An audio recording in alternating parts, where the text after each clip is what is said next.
नमस्कार बंधुरा सबाइके आजकेर এই ভিডিওতে স্বাগত। আজকে আমরা শিলিগুড়ি থেকে ডে ট্রিপে একটা ইন্টারন্যাশনাল ট্রিপ করছি। আপনারা শুনে একটু অবাক হলেন, ঠিকই শুনেছেন। আজকে আমরা শিলিগুড়ি থেকে নেপালের কান্যামে ঘুরতে যাচ্ছি এবং সেই ঘোরার বিবরণ আপনাদের সাথে আমি শেয়ার করব। শিলিগুড়ি থেকে কান্যাম তিনভাবে যাওয়া যায়। এক, আপনি শিলিগুড়ি থেকে বাগডোগরা নকশালবাড়ি হয়ে যেতে পারেন। দুই, আপনি শিলিগুড়ি থেকে মিরিক হয়ে পশুপতি মার্কেটের মাধ্যমে কান্যাম যেতে পারেন। এবং তিন, শিলিগুড়ি থেকে আপনি কার্শিয়াং, ঘুম, লেপচা জগৎ এবং পশুপতি মার্কেট হয়ে কান্যাম যেতে পারেন। আমরা শিলিগুড়ি থেকে সুকনা মিলিটারি ক্যাম্প পেরিয়ে এখন রোহিণী দিয়ে কার্শিয়াংয়ের দিকে এগাচ্ছি। আমরা ঘুম, লেপচা জগৎ হয়ে পশুপতি মার্কেটের দিকে যাব। এই জার্নিটা আমরা 2024-এর 8ই জুন করেছিলাম। স্বাভাবিকভাবেই নর্থ বেঙ্গলে বর্ষার প্রবেশ ঘটেছে, তাই এখানকার পরিবেশ অসাধারণ ছিল। সাথে ঝিরিঝিরি বৃষ্টি এবং মেঘ কুয়াশার মাঝখান দিয়ে আমরা সামনের দিকে এগোচ্ছিলাম।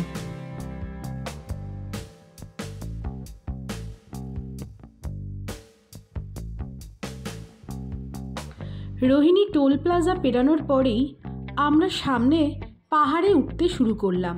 তখনই চোখে পড়ল মেঘের মাঝখান দিয়ে আমাদের গাড়িটি সামনের দিকে এগিয়ে চলেছে। অসাধারণ এক দৃশ্যের সাক্ষী হয়ে রইলাম আমরা।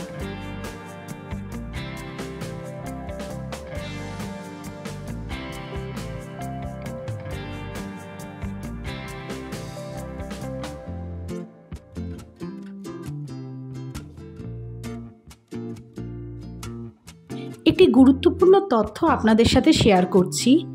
নেপালের কান্যাম যাওয়ার জন্য আপনাদেরকে সাথে আধার কার্ড অথবা ভোটার কার্ড রাখতে হবে, কারণ আপনি যখন নেপাল বর্ডার পশুপতি মার্কেটে বানসার অথবা পাস করাবেন তখন আপনার ওই আধার কার্ড বা ভোটার কার্ডটি আপনাদেরকে দেখিয়েই সেটি বানাতে হবে। আমরা এখন রোহিণী রোড থেকে কার্শিয়াংয়ের দিকে এগিয়ে যাচ্ছি। দুধারে সবুজ চা বাগান, তার সাথে মেঘময় কার্শিয়াং, যেন দুর্দান্ত অনুভব হচ্ছে।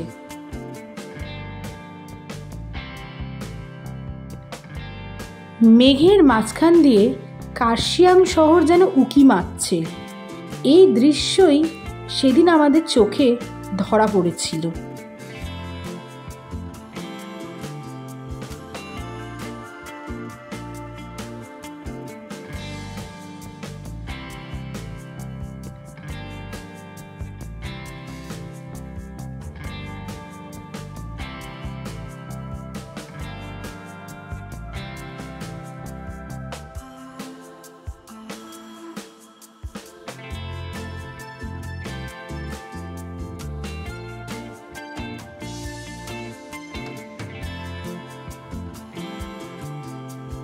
Welcome to the Bong visitors.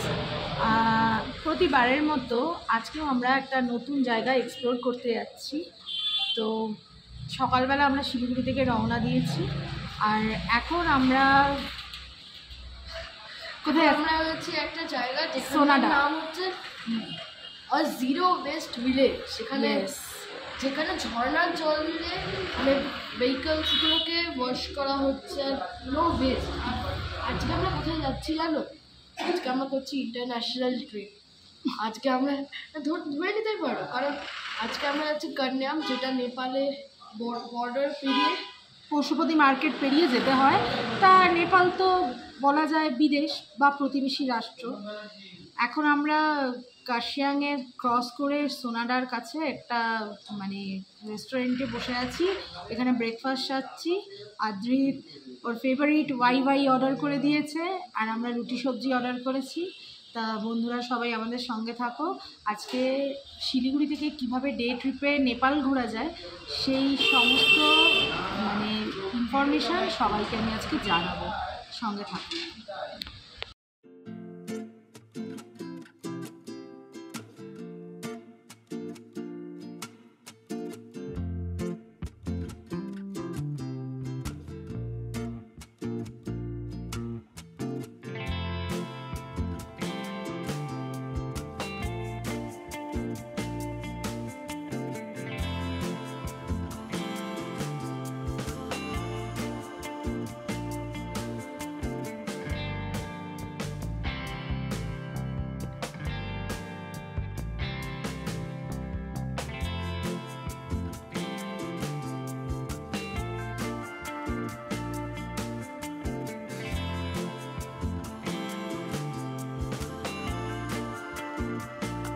আমরা অবশেষে ঘুম স্টেশনের কাছে পৌঁছে গেলাম এবং ঘুম থেকে আমরা সামনের দিকে না গিয়ে বাঁ দিকের রাস্তা ধরে সোজা লেপচা জগতের রাস্তায় চলতে শুরু করলাম।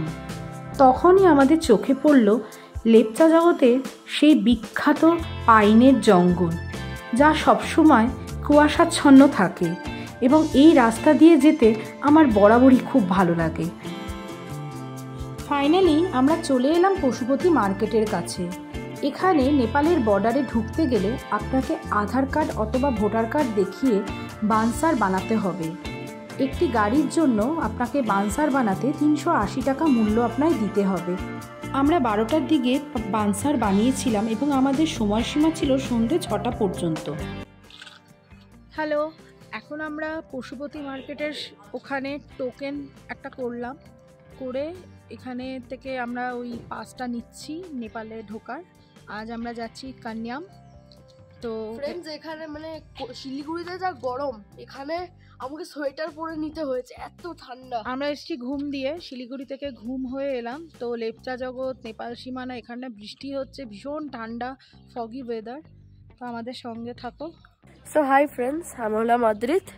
আজকের ব্লগটা আমরা চালু করছি রে নতুন ডেস্টিনেশন দিয়ে। তোমরা গেস করতে পারো, ঠিক আছে? গেস করতে না পারলে আমি বলে দিচ্ছি, we are in now a new country.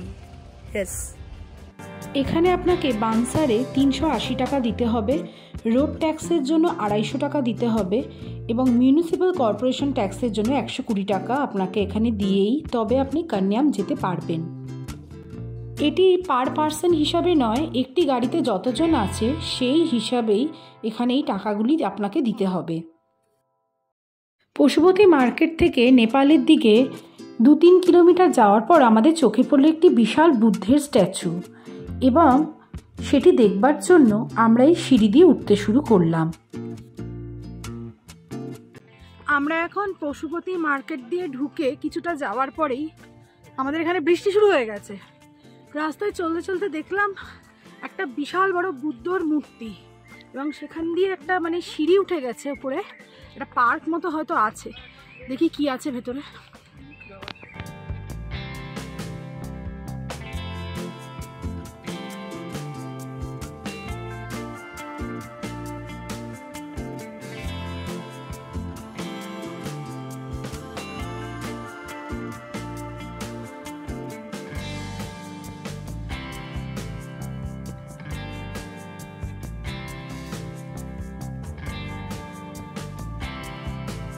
বুদ্ধর স্ট্যাচুটির ঠিক পাশে একটি হ্যাঙ্গিং ব্রিজ ছিল। সেই ব্রিজ দিয়ে হেঁটে আমরা ব্রিজের ওপারে চলে গেলাম।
এরপর আমরা কান্যামের দিকে রওনা দিলাম। তখন চোখে পড়ল দুধারে সবুজ চা বাগান এবং মাঝখান দিয়ে রাস্তা। এই জায়গাটি সত্যি অপূর্ব লাগছিল।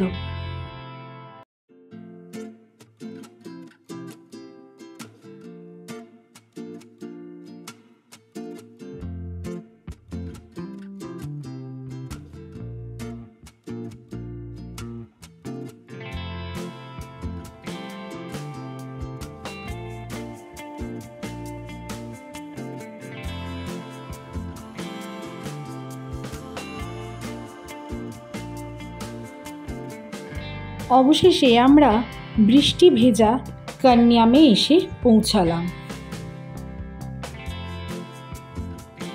ফ্রেন্ডস, আমরা এসে গেছি নেপালের থেকে 10 কিলোমিটার দূরে কান্যাম। তোমরা বলতে পারো এটা বৃষ্টি ভরা কান্যাম, কারণ এখন নেপালে বৃষ্টি হচ্ছে মারাত্মক। আর আমরা ছাতা নিয়ে সবাই ঘুরছি। পশুপতি মার্কেট থেকে মাত্র 12 কিলোমিটার দূরে অবস্থিত নেপালের কান্যাম। কান্যামকে বলা হয় কুইন অফ ইস্টার্ন নেপাল। এখানে না এলে জানতেই পারতাম না এখানকার আসল সৌন্দর্য। চারপাশে সবুজ চা বাগান, তার সাথে পাহাড় মেঘের খেলা, এবং সব মিলিয়ে বৃষ্টি এক অনবদ্য পরিবেশ তৈরি করেছে।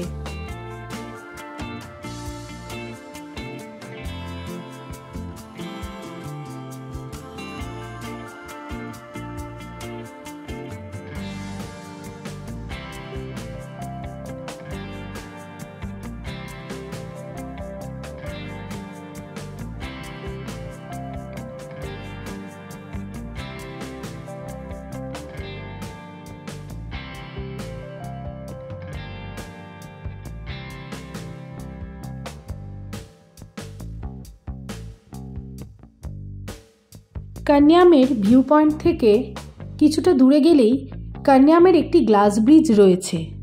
সেটি আরেকটি দেখবার জায়গা, তবে সেই দিন খুব বৃষ্টি হওয়ার জন্য আমরা এখানে যেতে পারিনি।